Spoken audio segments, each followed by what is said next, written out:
What is your favorite word? My favorite word, passion, enthusiasm.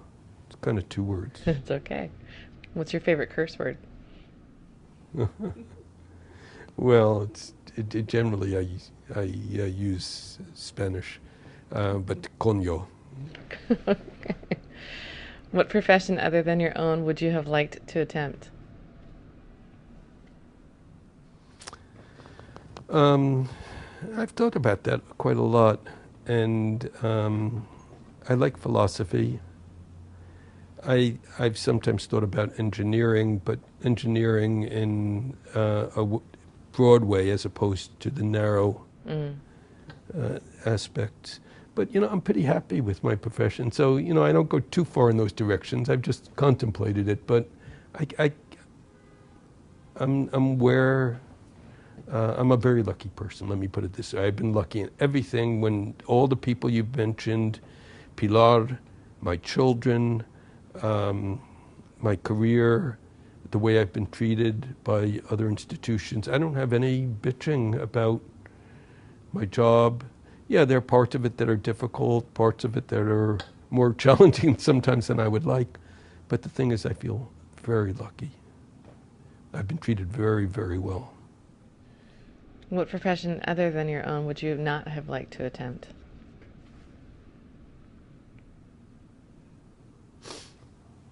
Oh,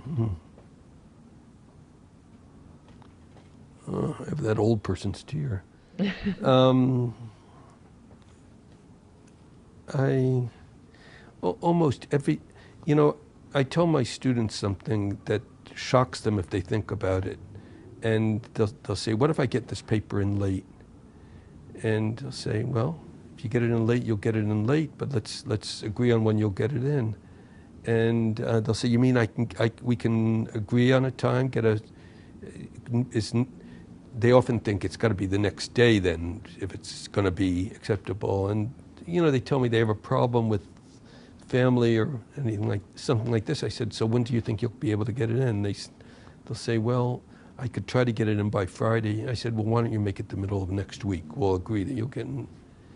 And they'll say, "Wow, I didn't think it'd be so easy to work that out." I said, "What do you think I am, a policeman or a teacher?" I said, "I'm a teacher, and I don't play the policeman's role well. And that's anything that would require me to be a policeman, I would find difficult." What is your favorite movie?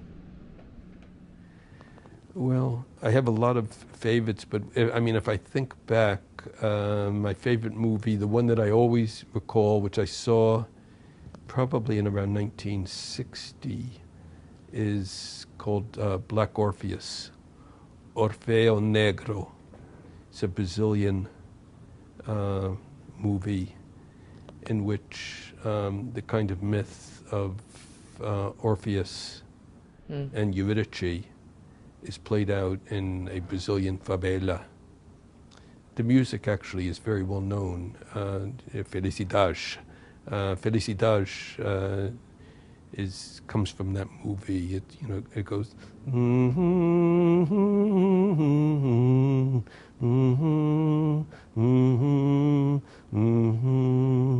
It's just a beautiful movie. If you can get it through whatever. Yeah. By the way, I have a Brazilian daughter-in-law. Joshua's married to Brazilian. That whole cultural thing. I have one daughter married to English guy, Mia. David was married to a Japanese for actually quite a period of time, but sadly they're divorced. Jesse is married to a woman from the Netherlands. Huh.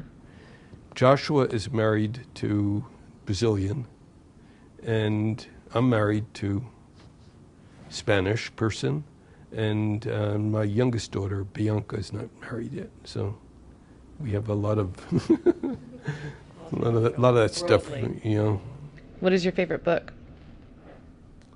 My favorite book.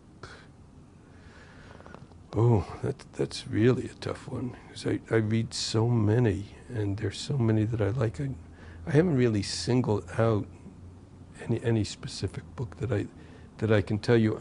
Gee, at the moment, I'm rereading The Moral of Human Sentiment by Adam Smith, which is a very different book than The Wealth of Nations by the same person, written before The Wealth of Nations. And it's really a profound book. In many respects, I find it more profound than The Wealth of Nations, which of course has had the greatest influence on Western economics. If you could tell President Obama one thing, what would it be? What it would be is, when you say one thing, first of all, whatever you're going after, work on strategy. Don't do things helter-skelter. Think ahead of time what you want to accomplish and why and what its impact will be. The fact that he went after health care reform as the first thing was the same big mistake that Bill Clinton made. So strategy, but then the other side is to stay with the program. And so it's really two things, but they've got to be combined. If you could have dinner with anybody, dead or alive, who would it be?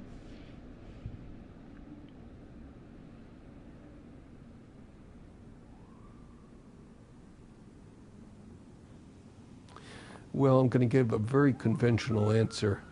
My parents, because I have so many questions to ask them. Huh. They came from a Depression generation, which meant that they just didn't talk about things very much in terms of some of the questions that you have. What influenced them?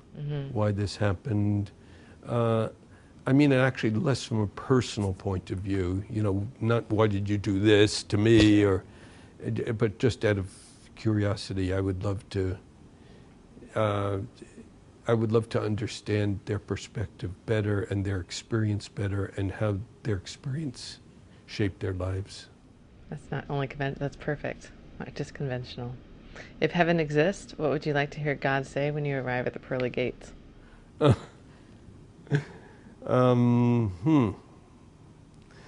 guess what I'd like to hear is, I have your family waiting for you and your friends waiting for you, and I hope you guys, get together and really enjoy it. You have been honored multiple times as a visionary who has changed American education. You were acknowledged by President Bush Sr. and Secretary of Education Lamar Alexander as a leader of one of 3 national exemplary projects in education in the 90s. You are a member of the National and International Academies of Education. You have served as the president of the American Evaluation Association and Comparative and International Education Society. You have been a Fulbright Scholar twice, visiting scholar, fellow, or honorary professor multiple times. You have published over 300 articles and authored or edited 20 scholarly books, and you have received countless awards for your service and scholarship. What advice would you offer to graduate students and beginning researchers who hope to make a contribution to education like you have? Well, my advice would be to go with what you think is really important and develop a passion around it. I don't know whether that leads to awards. I mean, I see all of that stuff as kind of incidental. It happens. It's great when it happens, but I can tell you that after it happens, it wears off very quickly because it's not the essence of who we are in describing us as people, as what we do, as what at least what drives me. What drives me is the work itself. Thinking about it, discussing it with others, just working on it. That's what's really important. And, if it leads to those things, I think that's great. Often those things just divert your path in ways that may not be as you would have liked or as would have benefited you more. So stay focused on your passion. Yeah, I mean, look at look at that as commentary, as just something out there on the side. If you want to think of it as frosting on the cake, that's it, but it's not the cake. It's not at all the cake. The cake is what you do every single day and how you are thinking and working and what you're working on.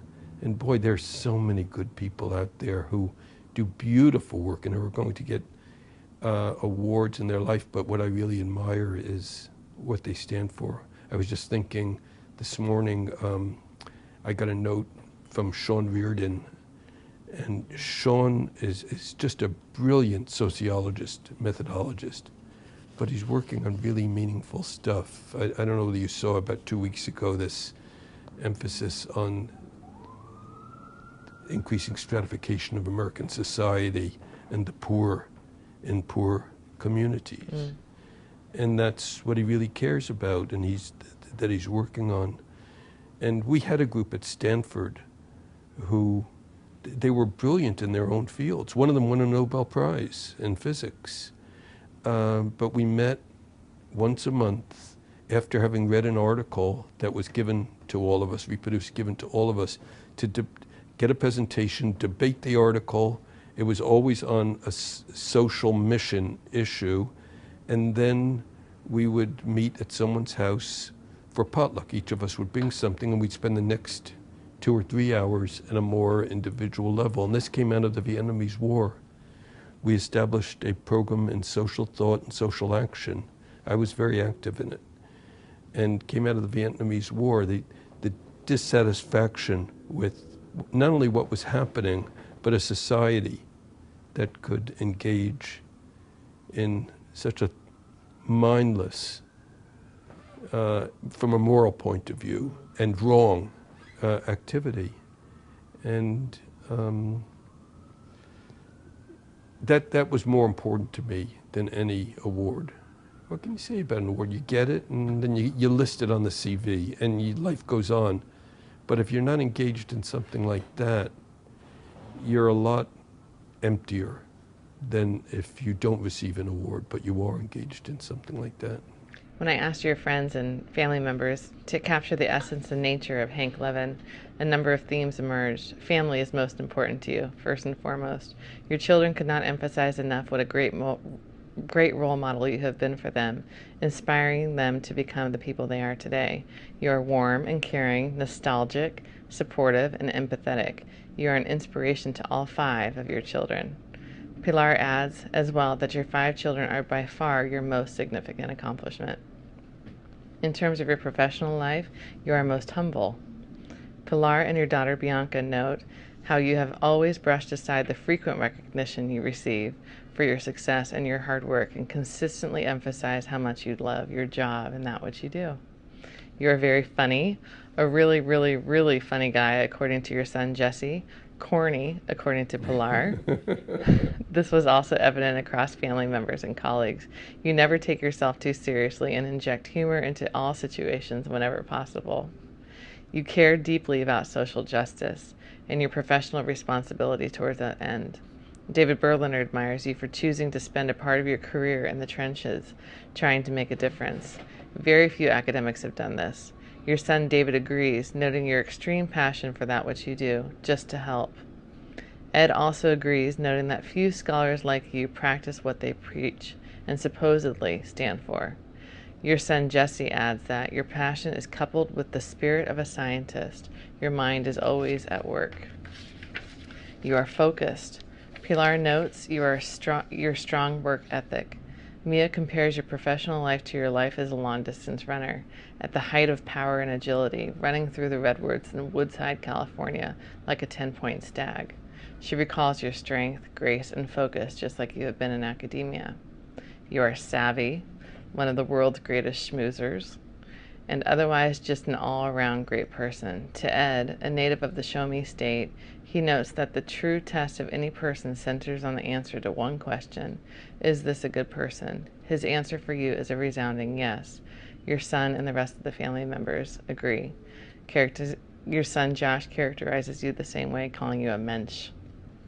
Thank you. This was indeed evident throughout everything we researched and everyone with whom we communicated about you, Hank Levin.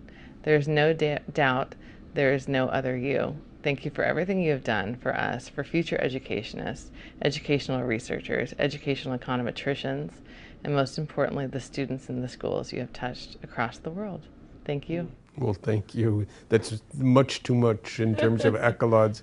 It's nice to hear, very nice to hear. But, still what I carry inside of me is a lot of work to be done. And I'm really happy and proud that I can be part of that effort at trying to make things just a little bit better. It's a lot of satisfaction.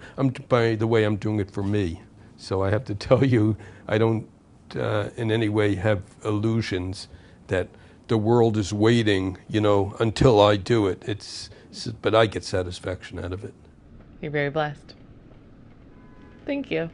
Thanks.